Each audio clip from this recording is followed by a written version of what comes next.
I know you heard me on the radio. Flexing. She loved the sound of my voice, it's the best thing. Daydreaming of the jazz all day. Pick up the phone late night with Larry K. I know you heard me on the radio. Flexing. She loved the sound of my voice, it's the best thing. Daydreaming of the jazz all day. Pick up the phone late night with Larry K.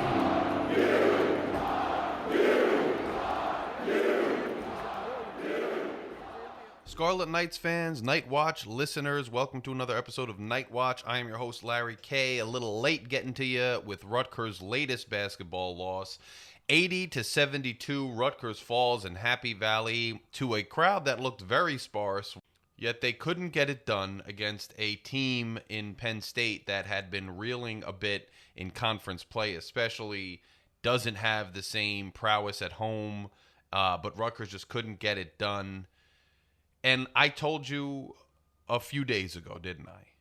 We've got to get 10 more wins. We have 4 to lose. And so that's 1 in the loss column. We are 1-1 since, I don't know I think I said 10 wins after that last win. So we still got 10 to go. We dropped 1. Correct me if I'm wrong in the comments. So much going on. It's hard to keep up all the time, but I try to get here on this mic as soon as I possibly can to talk to you guys. So if something's a little bit askew, drop it in the comments and let me know. But look, it's not over till it's over, and it's not over yet. We still have to string some wins together, and it can't just be 2 wins at this point. You've got to string, 4 and 5 wins together in the Big Ten in order to get us where we want to go. Next challenge is at Madison Square Garden against Michigan State. They're coming in ranked, obviously playing good basketball, and so this is not going to be easy. Another neutral court game. And there's so much talk out there that, the Stars, Bailey, and Harper, they want to play in front of, well, not necessarily in front of anybody, but at MSG because of the storied history of the arena. That's nothing new. Most people want to do that. I have seen some great games and great acts there. I saw Nas there in concert relatively recently, and that was his first time playing MSG, so it's always got some kind of, allure to it. But the rough news, and you hated to see this if you were a Rutgers fan, and this is probably going to carry into Saturday's game, is Dylan Harper, driving to the basket, steps on a foot and winds up twisting. It looked like tweaking an ankle there. And that's the last thing you want to see if you're a Rutgers fan. Harper just came off the flu issue, lost weight, was out of action for really 3 games, even though he played a little bit. It hurt the season to an extent, and now more bad luck for Dylan and more bad luck for Rutgers. He tweaks his ankle against Penn State, and it showed in the stats. He continued to play. He had some shots after that. He was hustling. He was doing his best. I know that Rutgers in this season is important to Dylan and important to his family. It's just a shame with the way things are trending that at least he got to wear a Rutgers uniform, but I don't know where this thing is going to go. And, some of it is coaching, some of it is circumstantial, some of it is off nights from certain guys, and some of it is just good old bad luck. And here Harper tweaks his ankle, finishes 7 points, 4 rebounds, 3 assists, still a respectable showing, but definitely cut into what he could have contributed had he been 100% for the rest of the game. Ace Bailey has another monster game, 30 points, just and 7 rebounds. So I'll say 2 things about Ace this game, and even the commentators made mention of it. He's finding his shots more within the flow of the offense now. So even though his shots are still sometimes challenged, sometimes still highlight real level shots, they are better shots, better quality shots overall than what we had seen when he was just trying to put the whole world on his back or just trying to go highlight reel. These are more within the flow of the offense. They're better overall shots. And so we've really seen him come into his own, and he's become an absolute force. It's just a shame he's coming into his own. He's an absolute force. We got other guys in the role-playing ranks coming into their own, and Dylan gets a tweaked ankle. It's you can't make it up. You really can't. It's 30 points for Ace, and one, he was playing within the offensive flow of the game, but on the other side of the ball, again, I saw him playing like a forward. 7 rebounds, and he was crashing constantly. He was playing defense, with the best of them up there, deflecting balls, causing trouble, finding his man, causing issues down low and on the boards, and it's exactly what you want to see from Ace. Somerville, 12 points, 6 rebounds. I've liked the way Somerville's also seemed to be coming into his own a little bit better, playing into himself a little bit better, playing within the offense. And obviously he's a good free throw shooter, which is something we've severely struggled with. So that is a breath of fresh air on that particular, part of the game.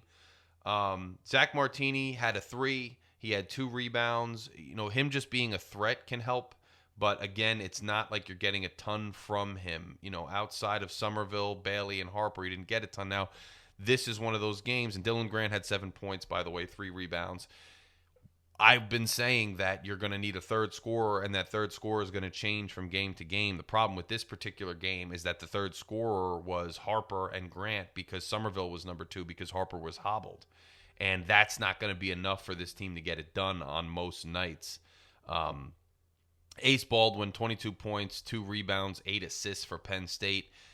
You saw with the flow of this game, I loved how Rutgers came out initially.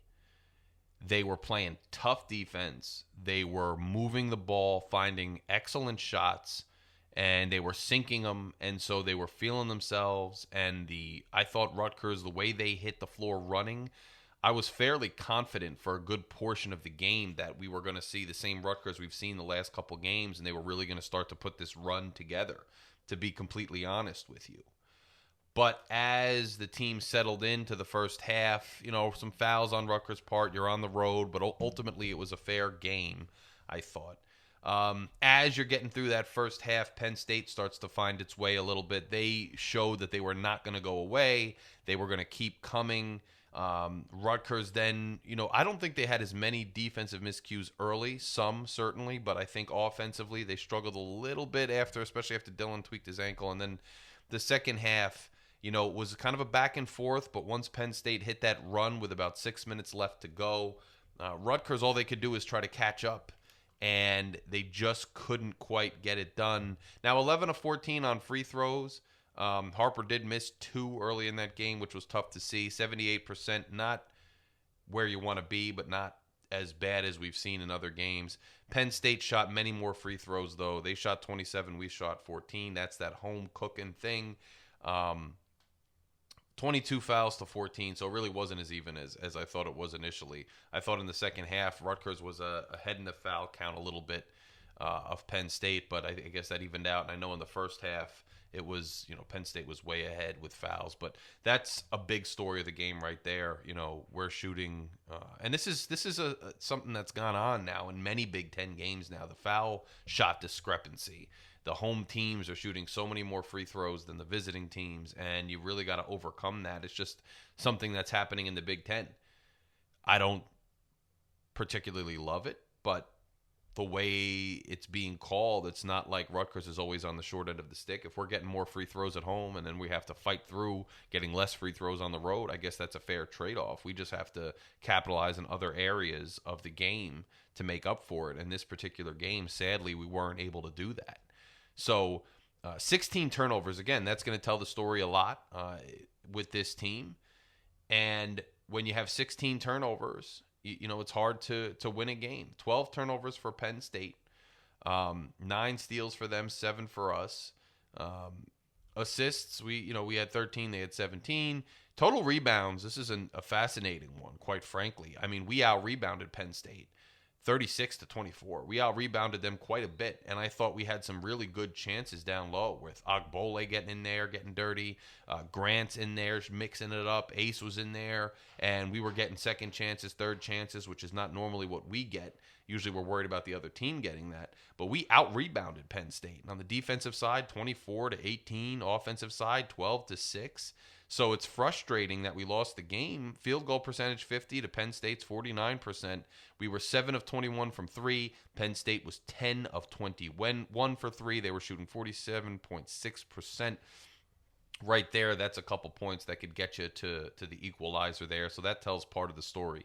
I think a bigger part of the story was Dylan Harper being hobbled, and Penn State taking advantage when our defense did struggle a bit, when we did get sloppy on the offensive side of the floor. And I think that's something with this team you have to watch. They can be in the flow of the offense when shots are falling, when things are going well, when they're feeling it.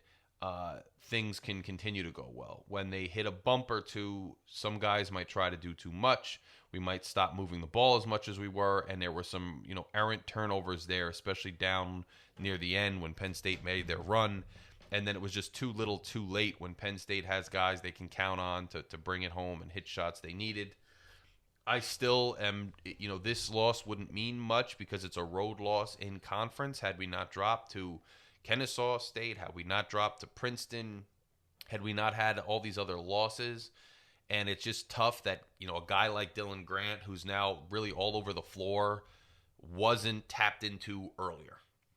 And that some of this, excuse me, some of this stuff wasn't tapped into earlier with this team. That's disappointing because now every win and every loss counts, and we are, sadly one step closer to complete elimination from contention for the tournament here. Of course, that doesn't happen until you lose the Big Ten tournament, but that's a lot to ask for Rutgers to get in and then make a run.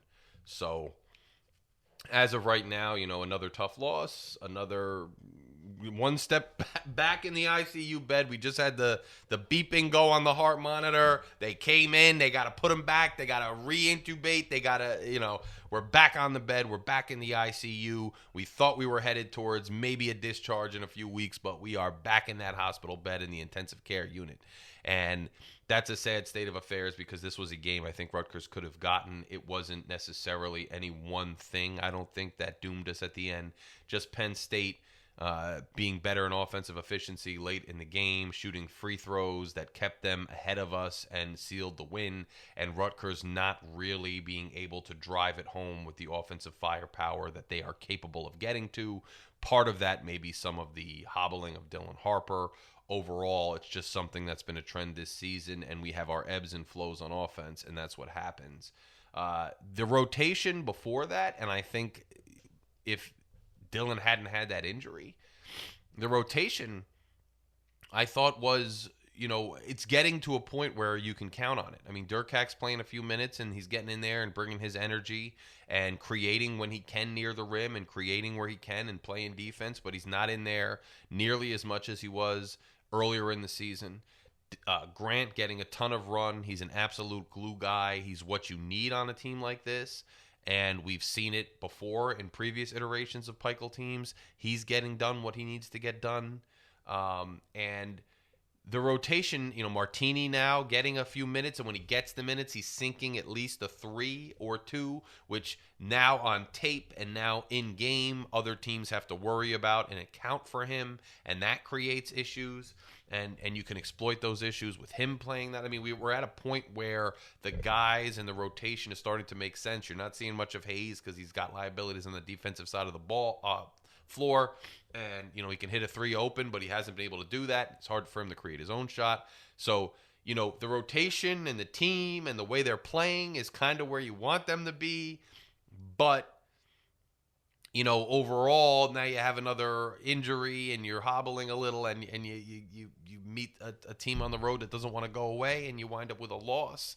And it's tough to swallow when you don't really have much margin or room for error. I thought early when Rutgers was playing D, it looked like they were kind of in like a hybrid D, kind of a zone thing going on early on there, and they were comfortable there, making sure no one got, they've move toward the ball, and then make sure when it swings back around they're doing the same, and they were locked in there, and but it just they couldn't overcome it at the end there, and this is what we've come to now. So next up, MSG, Michigan State. Hopefully I'll be there. We're still waiting to see, but there's a good chance I'll be in the building there. And we continue to fight. I will have another show about football soon. There's so much going on with recruiting, transfers, etc. So we're going to need to talk about that. And, Night Watch is going to keep rolling. And Larry K is going to keep bringing you content despite a busy life. So those of you who have not yet subscribed, if you're stopping in for the first time or it's your, a bunch of times here, click that subscribe button on the way out. Make sure you join Night Watch. We're growing slowly but surely. Thanks to all those who have subscribed already. We're trying to get to 1,000 subscribers, so smash that button. It's greatly appreciated. And remember, this is available as an audio podcast as well. And I will talk to everybody very soon about Rutgers. Don't lose the faith quite yet, although we're back on life support. Larry K is out.